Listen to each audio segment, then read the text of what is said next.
Assalamualaikum warahmatullahi wabarakatuh. Perkenalkan, nama saya Raka Adi Nugraha dari kelas PBSIB atau kelas PBSI 02 Siang. Di video kali ini saya akan menjelaskan tentang part of speech. Nah, langsung saja ke materinya. Definition.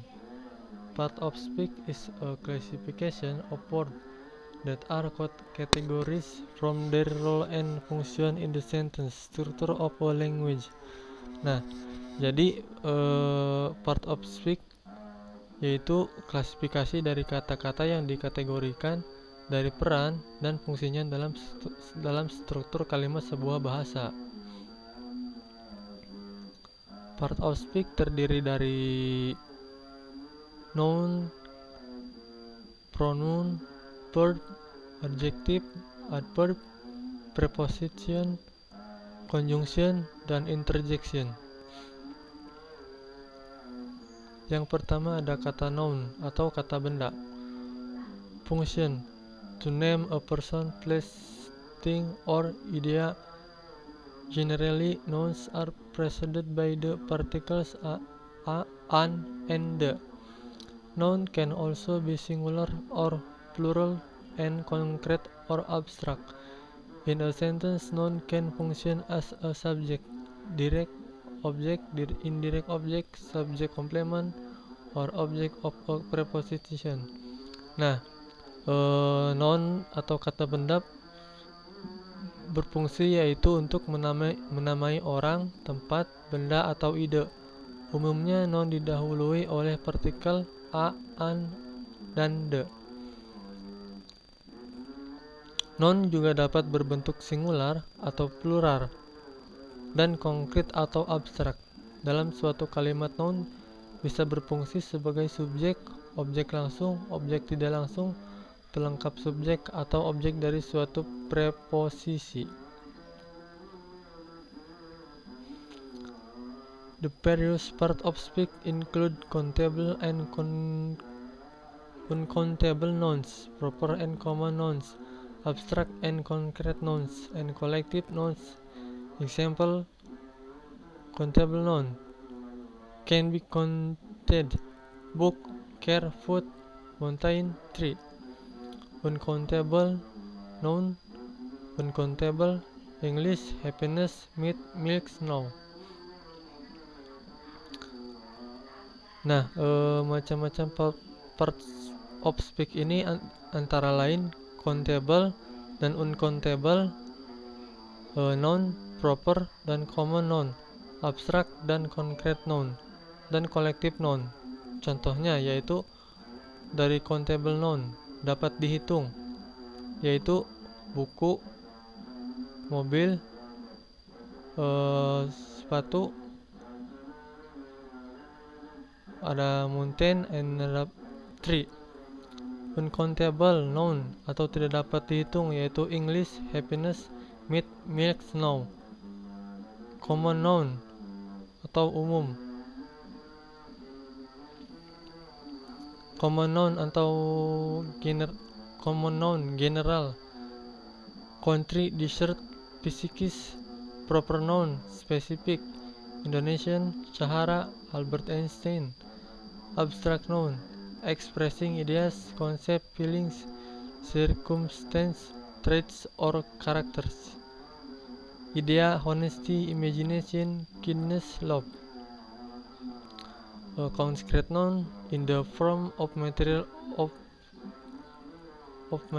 or tangible: cheese, dish, man, sugar, water. Collective noun name of group or group: class, dir, couple, furniture, staff. Nah, dari common noun atau umum yaitu country, desert, physics. Proper noun specific, Indonesia, Sahara, Albert Einstein. Abstract noun atau menyatakan ide, konsep, perasaan, keadaan, sifat, atau karakter, yaitu idea, honesty, imagination, kindness, dan love. Concrete noun berupa material atau berwujud nyata, yaitu cheese, dish, man, sugar, and water.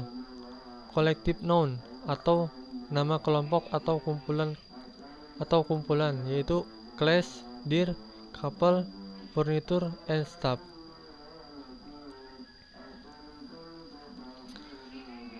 Ada lagi pronoun atau kata ganti. Pronouns are used to replace nouns. Part of speech are useful to avoid the repetition of using nouns.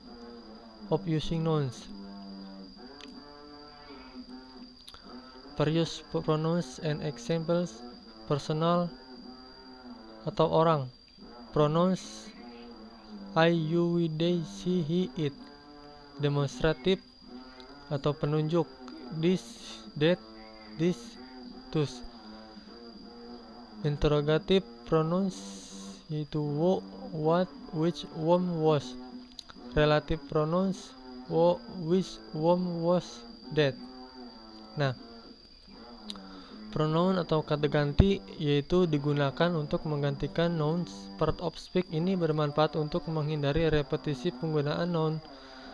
Macam-macamnya antara lain personal pronouns, demonstrative pronoun, interrogative pronoun, relative pronoun, indefinite pronoun, intensive pronoun, dan reciprocal pronoun. Contohnya yaitu dari personal pronoun ada I, you, we, they, she, he, it. Yang kedua demonstrative pronoun ada this, that, this, those. Yang ketiga interrogative pronoun who, what, which, whom, whose.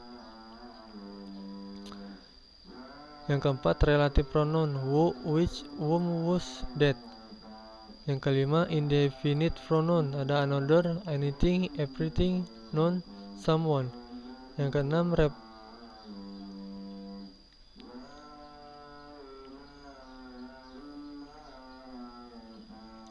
indefinite pronoun another, anything, everything, none, someone. Reflexive pronoun and intensive pronoun myself, yourself, ourself, themselves, herself. Reciprocal pronoun each other, one another. Nah, yang keenam itu indefinite pronoun. Contohnya another, anything, everything, none, someone. Yang ketujuh reflexive pronoun dan intensive pronoun, yaitu contohnya myself, yourself, ourselves, themselves, herself. Yang terakhir ada reciprocal pronoun yaitu each other, one another.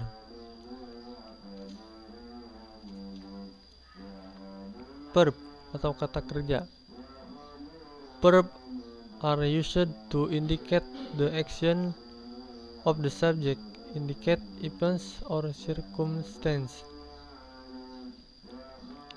The kinds of verb include transitive and intransitive verbs, regular and irregular verbs, action and stative verbs, finite and non-finite verbs, linking verbs, and causative verbs. Example. Nah, verb atau kata kerja digunakan untuk menunjukkan tindakan dari subjek, menunjukkan peristiwa atau keadaan. Macam-macam verb antara lain transitive dan intransitive verb, regular dan irregular verb, action and stative verb, finite and non-finite verb, linking verb, dan causative verb. Contohnya yaitu transitive verbs ask, buy, hit, make, show. Intransitive verbs arrive, come, go, smile, wide. Regular verbs accept, back, decide, live, walk. Irregular verbs bear, cost, feel, seen, write. Action verb eat, grow, jump, run, work. Stative verbs adore, deserve, forgive, impress, sound.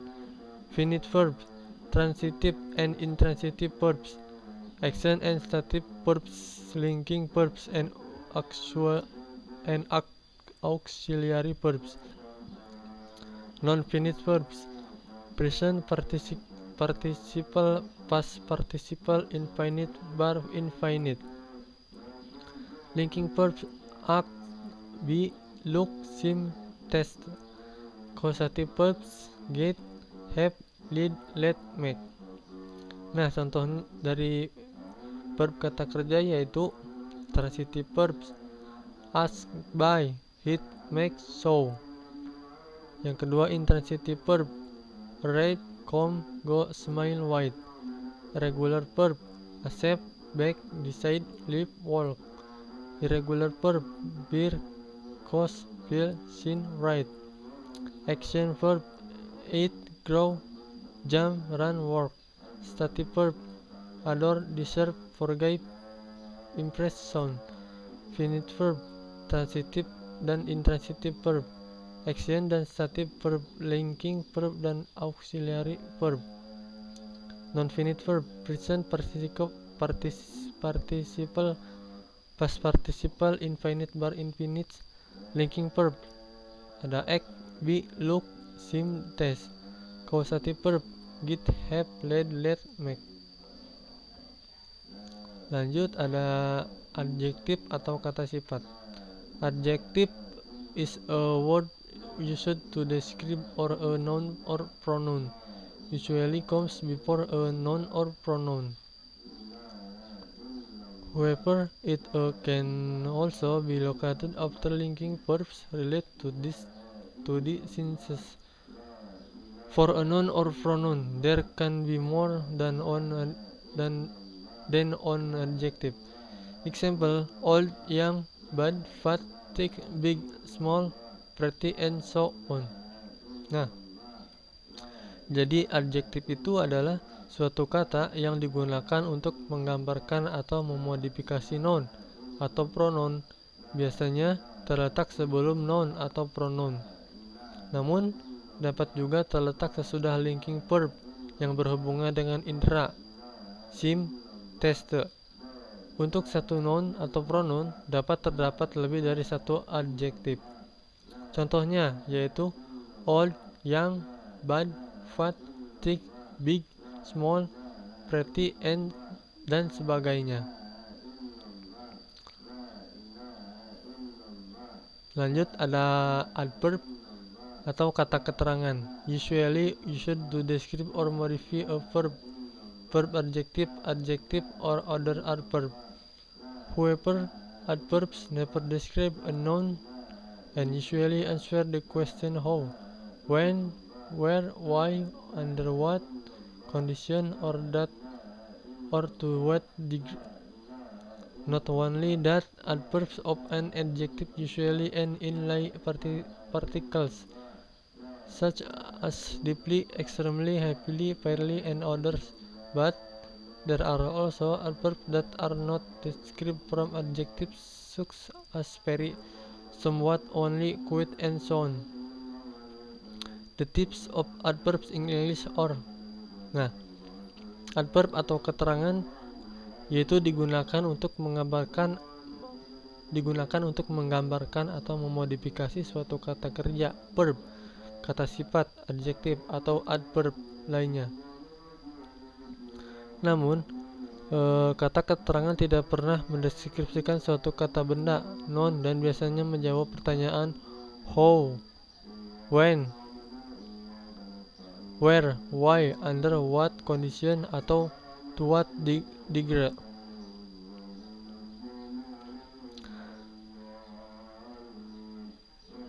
Tak hanya itu, adverb suatu adjektif biasanya berakhir dengan partikel ly, seperti deeply, extremely, happily, fairly, dan lain-lain.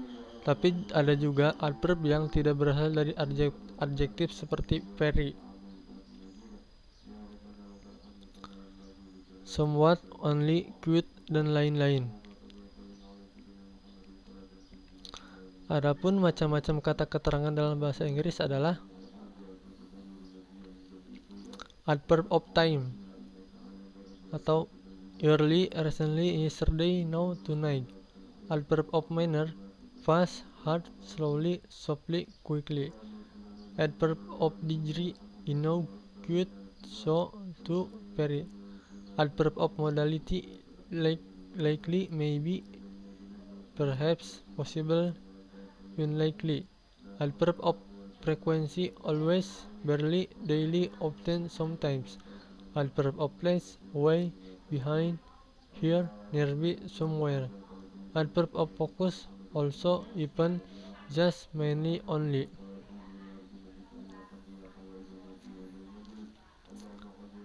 Preposition atau kata depan. Preposition is a part of speech that is placed before a noun or pronoun to form a phrase that modifies other words in a sentence. There before preposition are always part of prepositional phrase. Prepositional almost always function as adjective or adverbs. Preposition atau kata depan merupakan suatu part of speech yang diletakkan sebelum noun atau pronoun untuk membentuk suatu frasa yang memodifikasi kata lainnya dalam suatu kalimat. Oleh karena itu, preposisi selalu menjadi bagian dari suatu frasa preposisi. Preposition hampir selalu berfungsi sebagai adjektif atau adverb.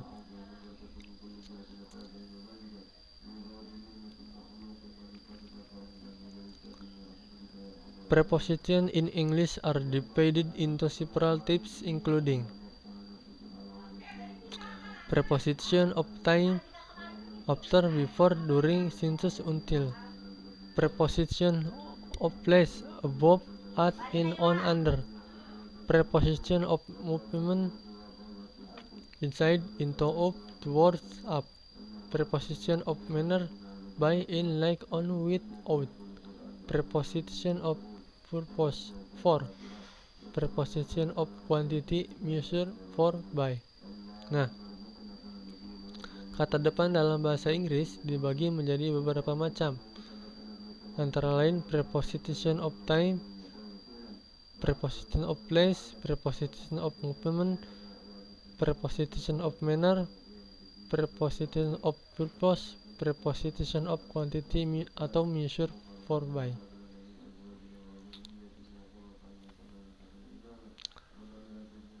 Conjunction atau kata hubung.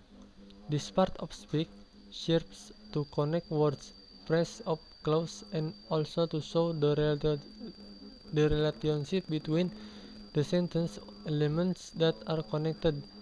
There are several types of conjunction, namely coordinate conjunction, connection to similar grammatical construction, and but, nor, or, yet. Correlative conjunction used in pairs between, and, either, or, from, to, rather than, if, then.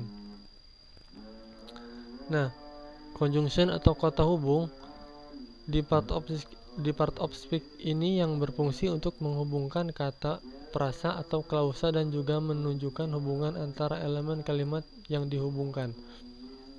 Terdapat beberapa jenis conjunction, yaitu koordinat conjunction atau menghubungkan dua konstruksi gramatikal yang sama, and, but, not, or, yet. Yang kedua ada correlative conjunction, yaitu digunakan berpasangan, between, and, either, or, from, to, rather than, if, then. Subordinate conjunction: formal adverbial clauses: after, because, before, although, when. Conjunctive adverb: connecting logically to consecutive independent clauses: at last, beside, however, hence, then. Yang subordinate conjunction yaitu membentuk adverbial clauses, yaitu after, because, before, although, when. Yang terakhir ada conjunctive adverb atau menghubungkan dengan logis dua independent clause yang berurutan. Ada at least, besides, however, hence, then. Interjection atau kata seru. Interjection is a word used to express different levels of emotion. Grammatically, it is usually seen as a part that is not related to the main sentence. Example, alas, he failed. Oh, look at me. Nah, interjection atau kata seru merupakan kata yang digunakan untuk mengekspresikan tingkat emosi yang berbeda. Secara tata bahasa, biasanya dilihat sebagai bagian yang tidak terkait dengan kalimat utama. Contohnya yaitu alas, he failed. Oh, look at me.